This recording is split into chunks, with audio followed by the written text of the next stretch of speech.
Hey, everybody, welcome to our Inspired to be Inspired session here at noon. We hope that you've appreciated the last couple sessions we had. First, this morning we had color guard equipment basics. We just finished our weather and heat dangers with Katie Reynolds. And now we present our trumpet masterclass with Professor Freddie Green. Freddie Green is assistant professor of music at Missouri Southern State University, where he is the trumpet professor and jazz as well. Cannot speak more about this gentleman.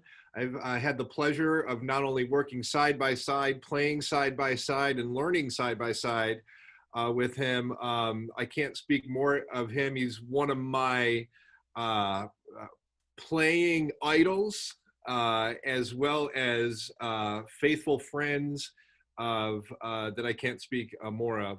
He has a love for community and investment. He's performed with the Jacksonville Symphony Space Coast Symphony, Bach Festival Society Orchestra of Winter Park, and performed with the Jazz Hall of Famer Sam Rivers. And like I said, teaches at Missouri Southern State University.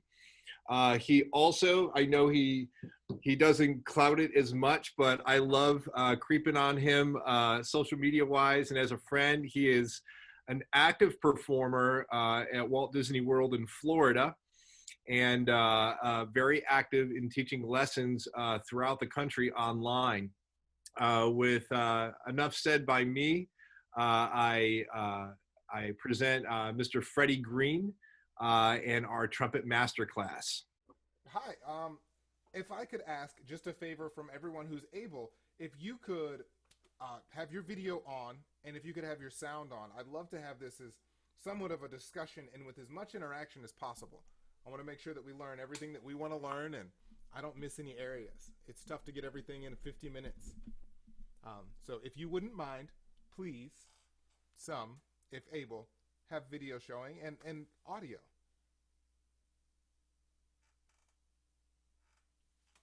Thank you, Kendall. Oh, please, Lilani, is that it? Did I get it? Uh, Your name? It's Leilani. Leilani. Thank you so much for the correction. My white. And then Seth? Yep, that's my brother.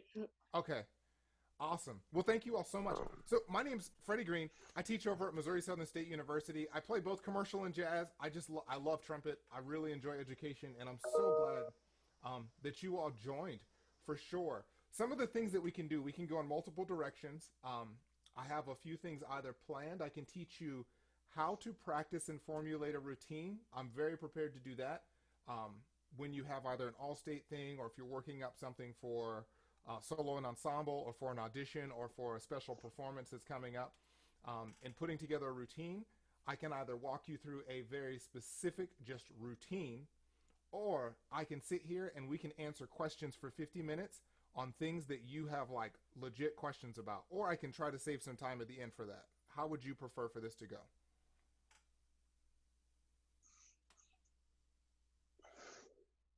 I think I would like to hear more about the routine and as the performing aspect, as many of us have been sitting idle for 4 months and practicing a whole lot to perform, and then maybe that will draw some questions toward the end. Cool. So we're going to do it, and I'm going to use it as if we're doing an audition or an all-state practitioner, especially preparing for juries. Excellent. Yes. So let's do some of that. So we'll do some of that preparing. I will share screen with you all. Maybe. Yes. You should be able to. Yes. So I'm going to share screen with you all, and we're going to look at a piece of music, and we're going to kind of analyze this piece of music and look at some of the different attributes that may be in there. I've marked up the sheet, and let's say we're working on this section from the beginning to end. Can everyone see that well? Everyone good? Good. So we have, this is called Requiem, and it's out of this book that was written for Phil Smith. They use it in Florida for their all-state things. And this is part of the interaction thing. What are some of the fundamental things or things you see that may either give you issue or concern or you think are important? And please feel free to speak. I'd love to like just chat so we can move quick.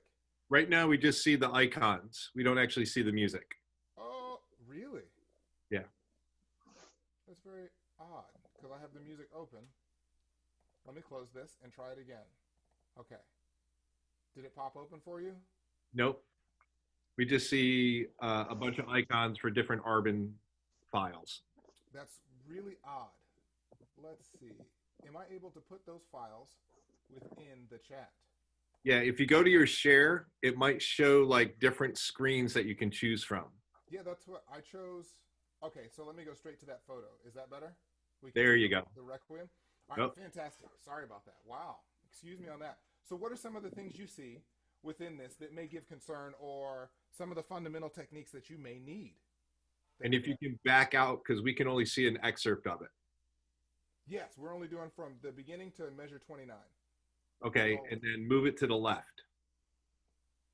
Ooh, I can't move in any direction. I can zoom out. Is that better? That's better if you zoom out, yeah. Okay, so if we're looking from the beginning to measure 29, are there any things that you see? Or I'll just talk. So if I'm looking, some things that I've mapped out that are there, or we have a whole bunch of we have some long notes, some long tones that are there.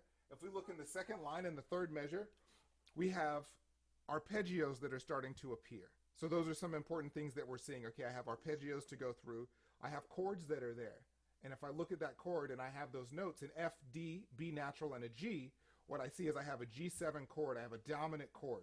Then I go 2 measures following.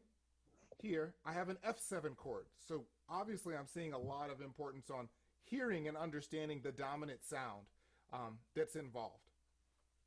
The other thing that I have here, if I go down 1 measure, I have more arpeggios that are there. I start with a D diminished arpeggio, which is a different sound than our dominant arpeggio. And then I have another major arpeggio, which is very similar in tonality to our first arpeggio, the other arpeggios that we had. So we have that. Do we see that? Everyone good? Okay, so looking at some of those are some of the fundamentals that we're going to want to look at. What are some other things that we see? This might be something to think about. What do we see there that sometimes is difficult for us to possibly do? Feel free to talk now. You can press your space bar and just chime in. It's hard for me to see chat when I have the share screen. It's hard for me to see, but is that dynamics? So not just the dynamics, but we have that octave jump, and thank you so much. So that octave jump. So a lot of times, if I remember being younger, some octaves sounded really good, and other octaves were all over the place. Is that anyone else had that experience ever? Where like, yeah, like you're like, oh man, this octave, wow, that sounded magical, and the next one you hit every single partial going through. So that's another thing to look at that we have within this piece. We also have some just scales that happen. And then we have these things. So we have just going by whole steps and making sure that our intervals are smooth. So if we're looking and we're like, I've got all these things going on, our go-to is, let me just practice this piece alone. And I'm just going to put in all this time on this one piece. But the biggest thing is starting to gain control over some of the fundamentals that we would want to have within this piece, that are covered within this piece. So we're going to look at, and some of them seem very basic, but they are very, very, very, very important in doing them. So I'm going to open up some additional files where we can look at some of these things. Where are we? We have scales, arpeggios. There we go. And we're just going to look at a few of them. Can you see this one or not? Nothing else opened up, correct? Right. We're still looking at the first one. Okay, so I'm going to have to go out of share screen and then reselect. So I will go out of share screen and I will reselect to this one. And this is all out of the Arbin's book. And the only reason I chose the Arbin's book is because it's free and it's public domain. So it's accessible to everyone. Some of the editions are not free, but the overall basic information in the Arbin's book is free and you can find it on the internet. And it's very legal to download that information. But we have this within this legato exercise. When we had the opening lick that was there, we had B-O-E, So one of the exercises I would work on, if that's something that is of concern and is common in a piece, is I would work on this with really close jumps and making it as smooth as possible. Does everyone have do you have your instruments with you by chance? I'm going to say the majority probably don't. You don't? Right. No instruments? Okay, it's okay. So I'm going to play. We'll see what it sounds like going through sound. And it's not more of, you have a hand up? Oh, you're doing fingerings. Thank you. So we'll just kind of pretend. So some of the things I would work on is I'd work on the approach of that interval that's happening. I wouldn't be in a rush. Oh, I need to practice the piece a whole bunch. No, that interval continues to show up, or that thing continues to happen. So I'm going to practice that thing a lot so that when I play it in the piece, it's always there. I won't miss it if I've put in the substantial time with it. So if I were doing this exercise, and we'll just go through the first line, if you could do fingerings and just blow along with me and all like that. If you have your instrument, keep it on mute. Feel free to play it as well. And it's just very simple, nice and legato. Here we go. 1, 2, ready. I should take out my practice mute. There we go. 1, 2, ready.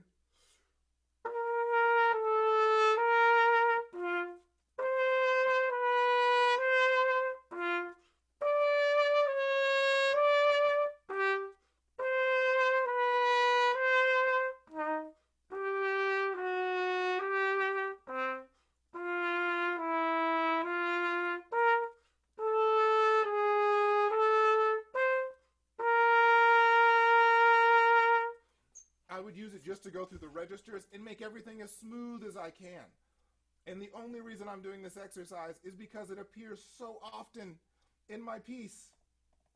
So if we look right here at the very beginning, a similar interval appears. And I want to keep the same type of thing. I want to keep that same constant block of air that's happening. So taking that exercise of and working through it in all registers, I'm ready for this first measure.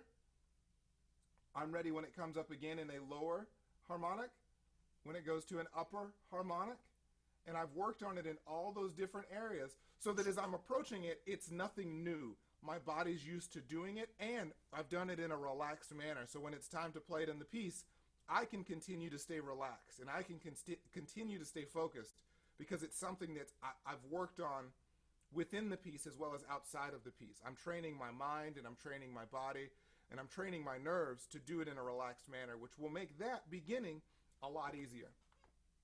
One of the other things that we can look at within the piece are we have some of these octave jumps that are there. So let me pull up an interval, the intervals, and how I apologize, that was a scale that I pulled up. Here we go. So we have these intervals that are here, and then I'm going to stop sharing screen, and then I will share screen with you again with that specific exercise. Oh, everything got so much smaller.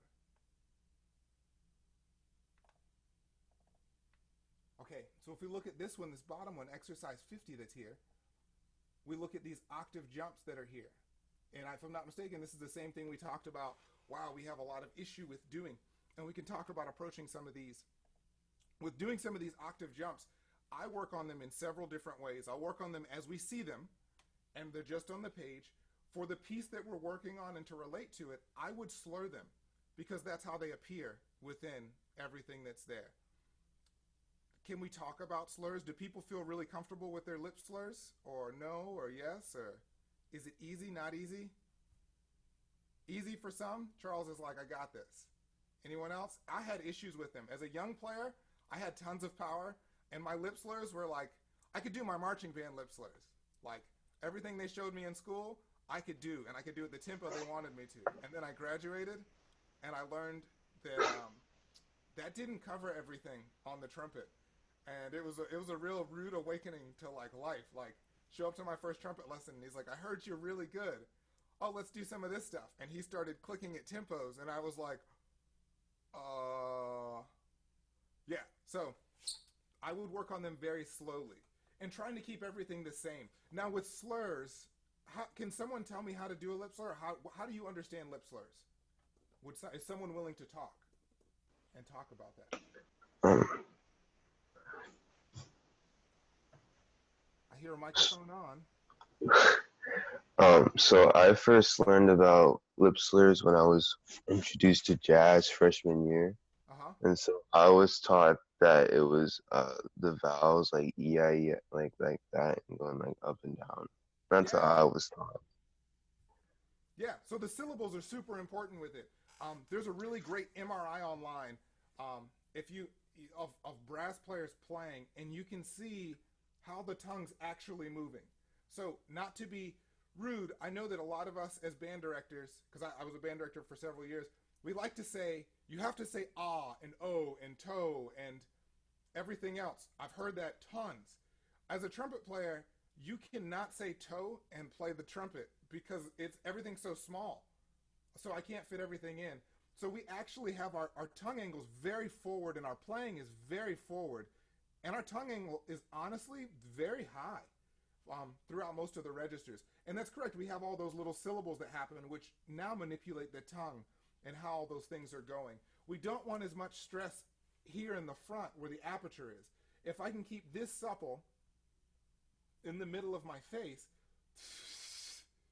it'll move some, and I start controlling more inside. It'll give me greater control, and it'll also help me keep an even sound because I'm no longer adding all the stress with all these muscles. The more I tense up these middle muscles, the more of that tension is going to get into my sound. A lot of our tension is going to be on our corners, and our chin was where we gain a lot of our power and our control. If a lot of that's moving around a lot, we tend to have issues. So if I were working on this exercise myself, I would do it some with the instrument itself, and I would slow it down. I play slow. I practice slow. I don't really do much in a rush. And I also don't, with working up pieces and everything else, I go towards more of, I'm going to try to play it as clean and as musical as I can, more so than trying to impress someone with flash. Tempos and really fast playing, it impresses a lot of my fellow musicians. But I have to make sure that I'm relating and concerned more with the audience that's there and not those who've also been in the practice room like myself. So if I were playing this exercise, I would slur it as smooth as possible and really trying to focus on and keeping everything very forward and relaxed as I'm playing it. And I'm also going to show you tools that I would use in working on it and checking things within my embouchure and my set. So playing it.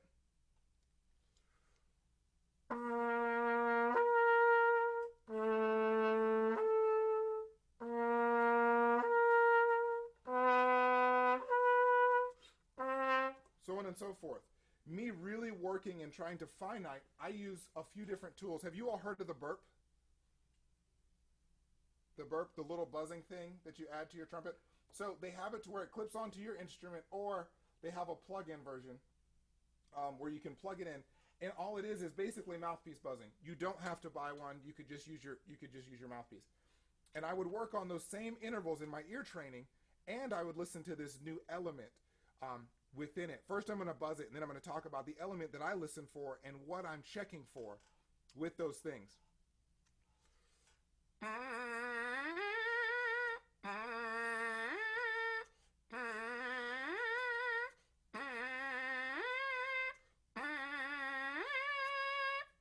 So one thing I'm checking for is I'm checking for a smooth transition in my buzz.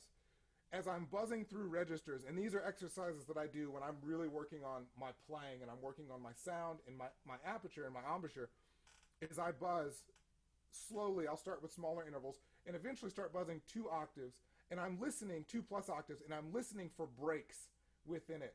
I don't want any form of break or jump within my buzz. If there is a break or jump in my buzz, that means my embouchure is changing to achieve it. You know, I know for myself as well, in my past years, I used to play my extreme upper register with a whole different embouchure. Something would change, and all of a sudden I can play a G above high C, but playing it continuously and smoothly was very difficult, and that was telling me I was doing something less desirable. So if I'm playing or I'm really working on things and I'm working on those things, I'm going to listen through my registers for those breaks, and if those breaks are there, then I need to pay very close attention to what I'm doing with my lips. For me, with the way that my dental structure is, I slightly have to push my jaw out a little bit when I'm setting. I have to make sure that certain things are in certain places for certain security things. But we all have slight differences with our musculature makeup. We're all created a little differently, so certain things are going to be slightly different for each of us. So one of the exercises I do in checking for that, which helps out with my slurs, is I will play from G 2 octaves up to another G. Then I will buzz down. I will go down to C, then another octave down to C, and then I will buzz into my pedal register C. And my goal is to make it as smooth and as clear as possible, keeping an even sound all the way through. And me doing this is me working on my slurs. I'm also working on tone quality. Can I keep an even and resonant buzz that's there? And I'm working on aperture control, air control, evenness, because I can have all that stuff. So I'm knocking out a lot of birds with one stone by doing this exercise, which also relates to working up the requiem.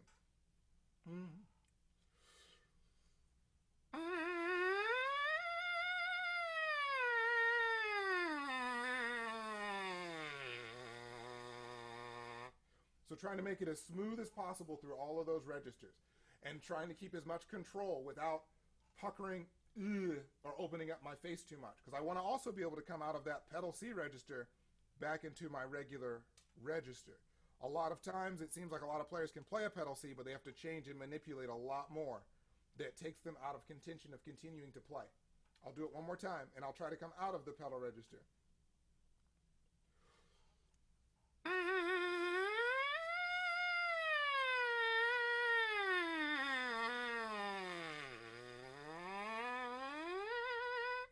So being able to do those things.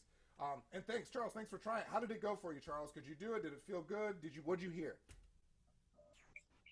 I heard you a lot of times, so it was good to hear play softer so I could hear the match pitch. So that helped a lot. Thank you. Awesome. Do you want to try it yourself? Do you want to try it with us or for us? I feel comfortable doing it together right now because I'm in an apartment, so it makes more sense to play softer. Awesome. Well, cool. I'll do it one more time. Feel free to do it one more time with me. And anyone else that wants, feel free. Like, join me in any of these exercises. Feel free to join. I'll buzz one more time, and we'll do it together.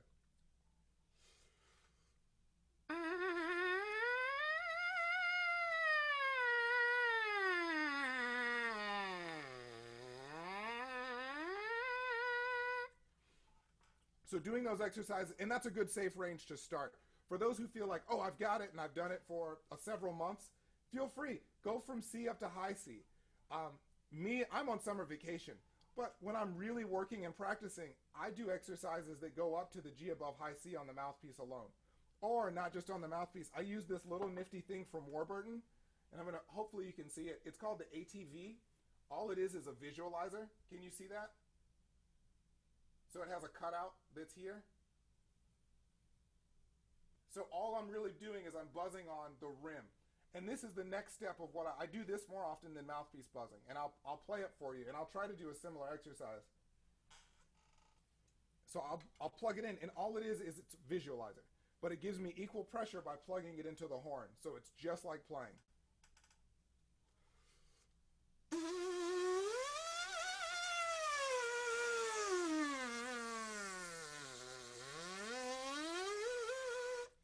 Same type of thing. And I use this a lot. You have to be careful with any of these additional tools. There's less resistance with using a visualizer. So you don't want to overuse it, and you don't want to be unwise, because all of those things, they're muscles, we can lead to injury. So you always want to be safe, very cautious, and give yourself plenty of rest with doing any of those things. Does that make some sense? Everyone good? All right. So we're going to continue. We're going to go back to looking at the Requiem to see what else we can find that we may want to continue having. So I'm going to share screen again, finding the Requiem. Which one of you? There it is. And we will share it. So we have the fluidity in playing, which was there. We talked about intervals and working on some of these large jumps, and also working on them with the mouthpiece and other tools. As we're doing it with the mouthpiece and we're checking ourselves, it also helps out with our oral skills. The better we hear and the better we are at listening, or more aware in listening, the more accurate we'll become as players. If you can hear the interval, it gets really hard to miss the interval. Hey, Freddie, real quick. We have a question from Catherine. Catherine, you said, what is that called? What are you referring to the mouthpiece? Oh, so this specifically, they call it the ATV, and it's through Warburton Music. You can also, with this, they also have knockoffs. My students in my studio buy the one off of, I think they get it off Amazon, and it's just a mouthpiece visualizer. And they make them in 1 rims, 3 rims, 5s, and 7s. And they're a lot cheaper through Amazon than through Warburton, because Warburton you have to buy the detachable back, and it gets really expensive. They gave it to me when they were trying it out. So when they were testing these, they gave me one, and they were like, tell me what you think. And I was like, oh, I love it. This is my feedback. And then I got to keep it. And actually, let me take a moment for questions. Yeah, let's look at questions. Are there any more?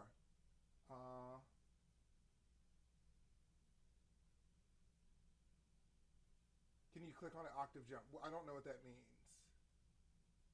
That was early on when we were looking at the piece, but I think we figured out when you were screen sharing how it works now. Okay. Okay. All right. So we're good. Do we have any other questions while we're paused? Totally cool. No questions.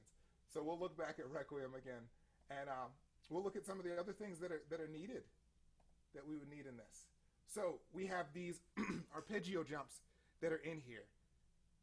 Does anyone how would you work on these? If you were working on this specifically in a solo, what could you do in your routine, or do you have ideas that you could do in your routine for this? And feel free to just speak if you would like to share. Catherine, it looked like you spoke, but I can't hear you. Sorry, I'm actually a flute player, so I'm not sure if this is right or not.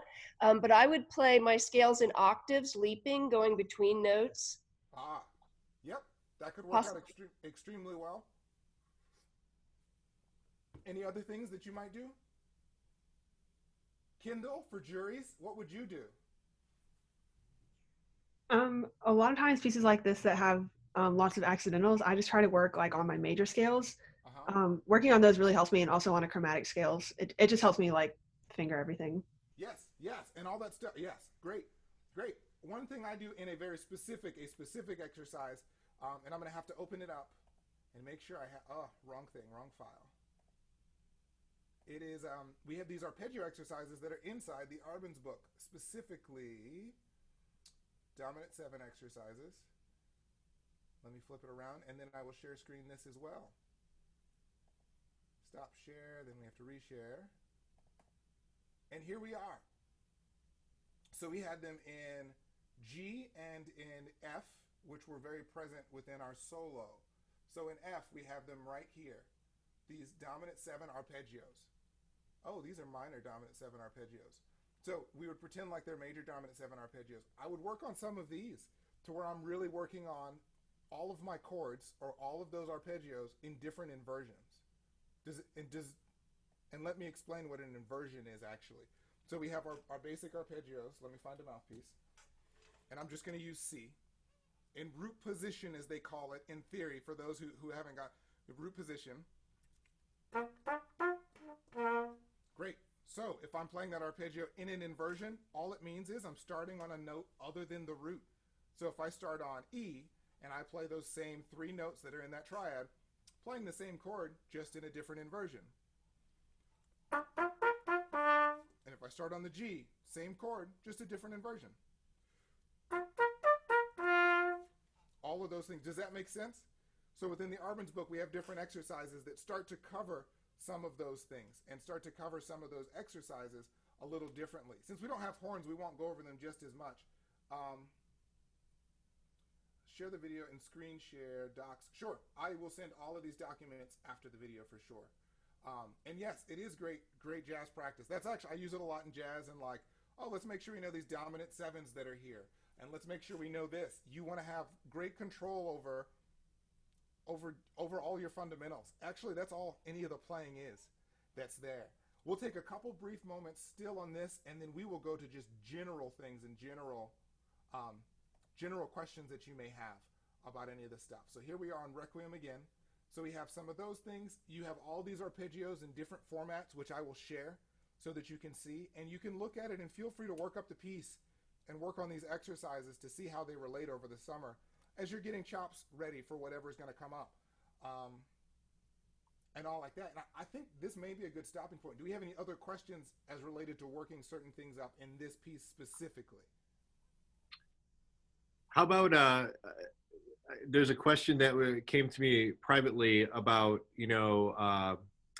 we'll see a piece part in the piece of music that's what we call a lot of black music, as far as the 16th and 32nd notes and all that type of stuff. What's the best way to kind of break that up and make something that looks complex easier, especially when, as trumpet players, that we have to deal with articulations. Oh man, yes. Woo. Yeah. Those moments they don't come all the time in band. They come a lot in some of the solo literature and everything, but when they do show up in band, we've got a reputation within the ensemble itself, so we can't let things just happen. So me personally, some of the little tidbits and secrets that I use with working up extremely technical things, and it may sound odd to some of you, is I play them left-handed. So I don't play them all. So if I have an exercise, and I'll use Clark studies, I'll play it right-handed, and I'm going to go slow. And then I will go and I'll play it left-handed. And then I practice this periodically. And I challenge any of you all to try it and see the connection. We're connecting those hemispheres within the brain, and we're just starting to try to connect things a little bit better here, and all like that, and it'll help. So I'm gonna do it slow.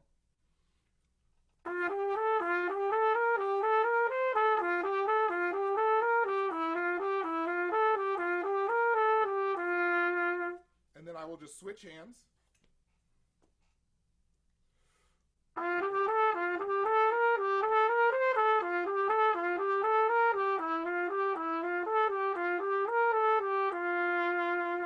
And then normally practicing a little with the left hand, slowly on whatever it is, it's like this really magical thing.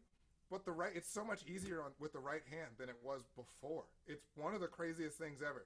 So if I have something that's a really difficult passage and it's finger dexterity oriented, I will sit there and I will switch. I will go slow with the right hand, and I mean very slow. I'm not ashamed of 60 or less. I have no issue. Because I want to play it right. And then I will switch, and I'll play it with the left hand, and I will practice a line with the left hand. And if it's something now, when I memorized my music at Disney, when they're like, memorize this, I learn it left-handed. If I can play it with my left hand, my right hand can start to go on autopilot. When I memorized marching band music in high school, I learned it left-handed. When I did drum and bugle corps, and everyone else didn't, I learned it left-handed, and not great left-handed. Like my left hand's not, I can't do the stuff with my left hand that I can with my right, but it was just to make those connections within the brain. So I'm working on different ways of working on that. With working on things that are hard articulations, the way that I prepare is when I'm shedding, I'm working on multiple ways of doing the same thing. So when it comes to multiple tonguing, if I'm double tonguing, I work a lot on my K tongue isolated from the double tongue itself. So just using scales or using what I know or feel comfortable with. And I'm trying to keep lots of compression, and I over-exaggerate what it is I'm trying to do. I know a lot of times we want to have the really smooth.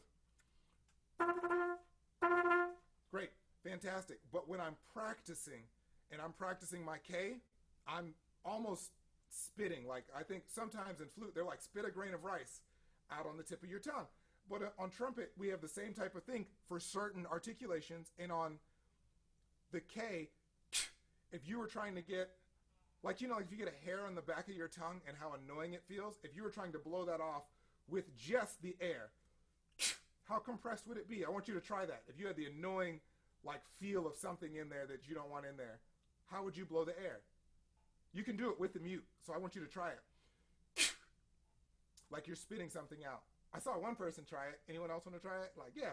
And just getting that really compressed air happening there. And all I'm doing is I'm just training my body. And I'm over-exaggerating because it's something so new. If I'm trying to be a quarterback in football, yes, I want to have this fluid motion. But I'm probably going to take some super heavy weights from back here and I'm gonna really work those muscles and over exaggerate the motion in those muscles, so that when I'm working on my fluidity, I have the muscle strong enough to accomplish what I want to accomplish. And it's the same thing if I'm playing trumpet.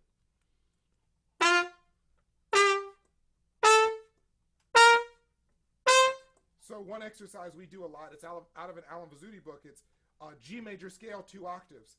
And I'm playing slightly obnoxious. I would not, under most circumstances, the sound coming out of my horn and the big over-exaggerated bursts, we don't use very often. But for this exercise, this is how I would play it. And I'm working on my double tongue with just, right now, Ks.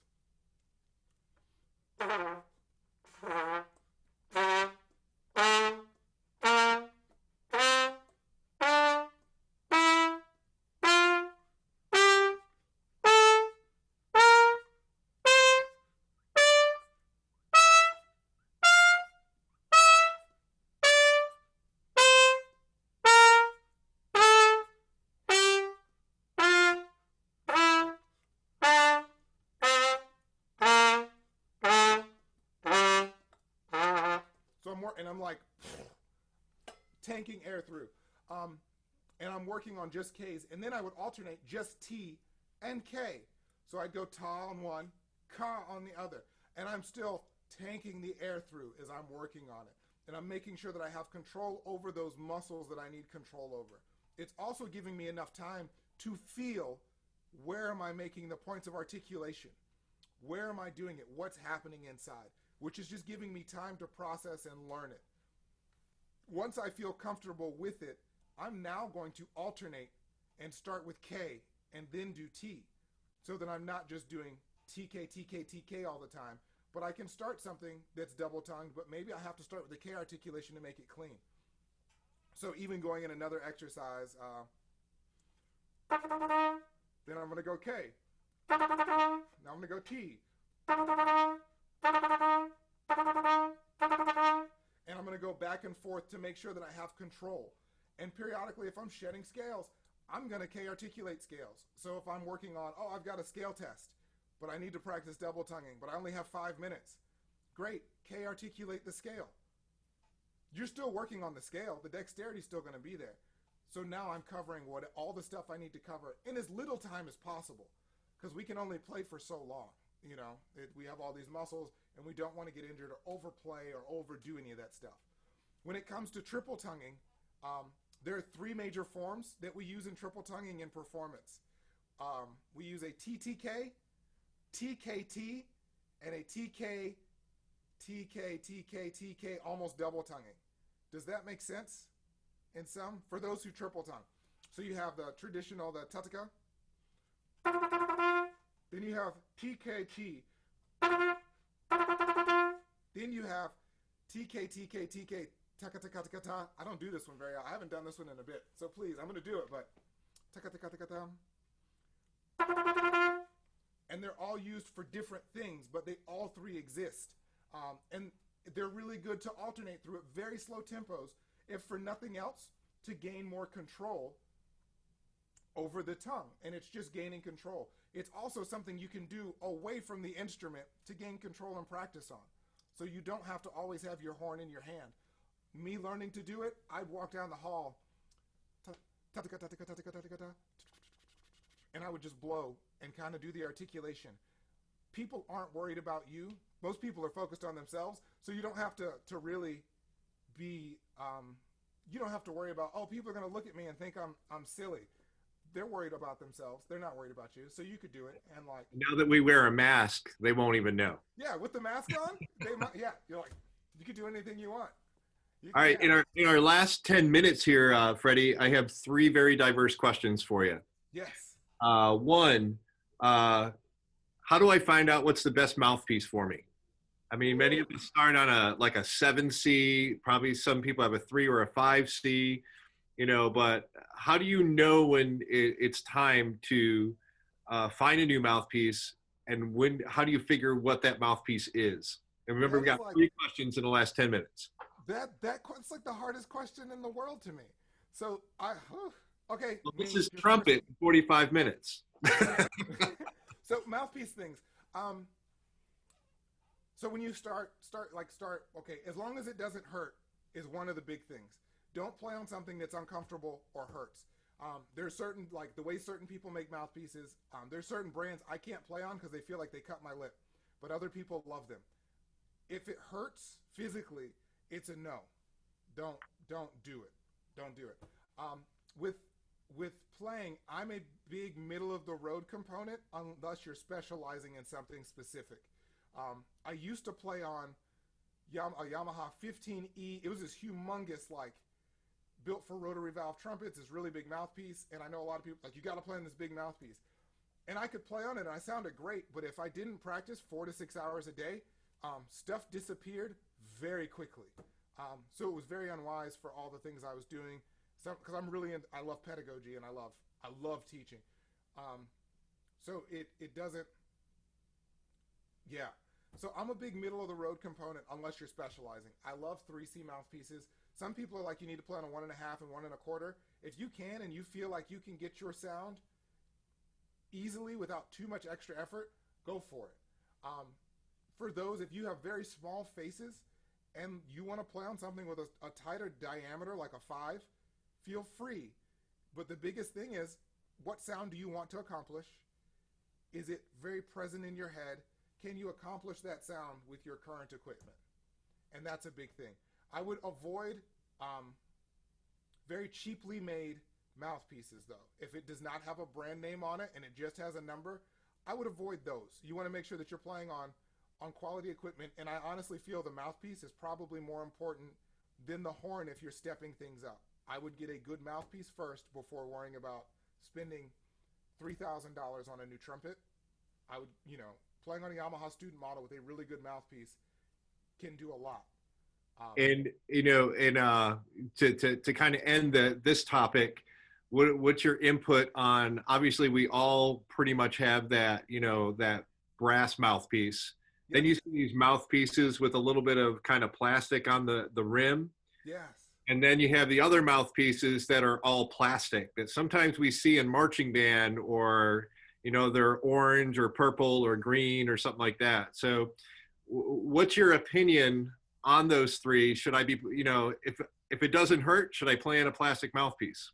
So, the plastic's really good if you have allergic reaction. So if you have a student or you have someone who has a brass or silver or some form of metal allergy, they're wonderful for that.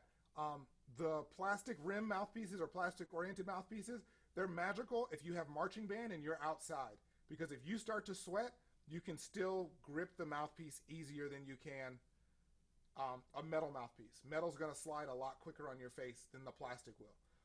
I used to use a plastic mouthpiece in the student program at Disney, and right now my sons play on it. It's upstairs in a pocket trumpet right now, and it's like a 1 1/4 C. You can play on it, but it's going to resonate and vibrate differently, so it will have effect on the sound. If you just have a plastic rim, it'll do certain things. It would do, what do you want is more of it. I'm not going to say you can't play on it. I'm not going to say no. None of my students play on them, and I do not play on them. But I do find them interesting, and I have really entertained purchasing a mouthpiece with a wooden cup and a wooden top. So that's been, I've toyed with the idea. I've not done it. So I'm not against it, but just know that everything resonates in a certain way, and we're all working with vibrations from the body. And it's amazing in the creation because, like, the whole universe vibrates. So, like, trying to make my sound vibrate with God's creation, sometimes, like, in my head is like what I'm trying to aim for. Can I resonate with what you know what I mean? Like what God created. Can I resonate with that? So everything's going to resonate differently. So I'm not against it. Just know that it will affect the resonance. Okay. And the vibration. 2 more as we're at 44 going to 50. Is it a bad thing to, or does it hurt our playing, being a trumpet player and then going over and playing tuba and then going over and playing French horn and then going over and playing baritone? Is that a bad thing to do? Should we avoid that? Like most oboe teachers don't want their oboe players playing tuba and marching band. So let's keep it a brass thing right now. Oh, okay. I can't do it. I can't go from trombone and pick up my trumpet and go play lead. It's not happening. But I have seen people who do it, and they've been successful at doing it. I had a former student who's in Denver right now, and he can play tuba or trombone, pick up the trumpet, and everything's exactly the same, and he still sounds beautiful. I cannot do it. So you have to really be honest with yourself on what your capabilities are and how you can switch. When I was a band director, I'd pick up trombone. I'd sit with my tuba players and play. But I also knew that after I was done teaching, I was not going to Disney to go perform. I did not do that on those days. If I know I have something coming up later, I'm not going to go do it. I might play flute or clarinet. Actually, clarinet sometimes messes with my chops, so I might play flute first. But like, I have to know what I have coming up, and for me, I cannot switch from a tuba to a trumpet and keep everything. Is that good? Banana bread for breakfast, banana bread for lunch. Oh. Mm-hmm. Oh, beginning students out on K3C. Is that a question? That's a question? Oh. Okay. Oh, I got one more for you because we're going last 4 minutes. And this one I know will be a laundry list for you. And again, we have a whole other session with this. One of the amazing things about Freddie, for everybody to know, is he is such a diverse player, from legit to jazz, and it's amazing. So models, who do you listen to get better? Oh. Right now, I'm listening to, I get hooked on the craziest things, actually. So trumpet players I listen to, I love Wynton Marsalis. I think he sounds amazing. The manner in which he plays and some of the personal characteristics that he plays with. I'm actually in a class with, I should know his name, I can see his face, Joe Bergstaller, who was in the Canadian Brass. So I'm taking his class through Arizona State right now, and he's a wonderful player with a great concept of playing, and he has a very even, relaxed, his sound is so relaxed in all registers when he's playing, and no matter what horn he's playing, I'm always just so impressed, like how when he plays piccolo trumpet, how I don't feel the tension that I feel in some people's piccolo trumpet sound.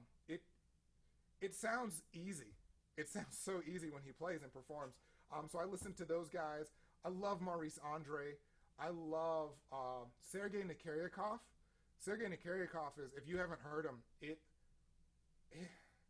he's like Alan Vizzuti, except he doesn't play double C's all the time. And he has just this warm, like milk and honey like sound that he plays with. And I also listen to a lot of Handel, actually. Sarabon, I listen to string music. I love a lot of string music and the depth that you get out of wooden instruments. And then I love listening to vocalists. Bocelli, I love listening to him sing the Lord's Prayer. And I love listening to the way that vocal phrasing happens throughout it. So I listen to those guys.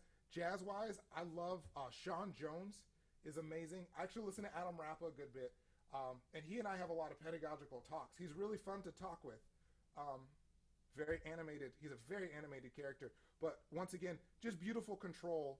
And you can hear, like, the tongue thing that we talk about. Adam Rapp was a very good example at being able to hear how that tongue is used in all of it. You can hear it in his playing.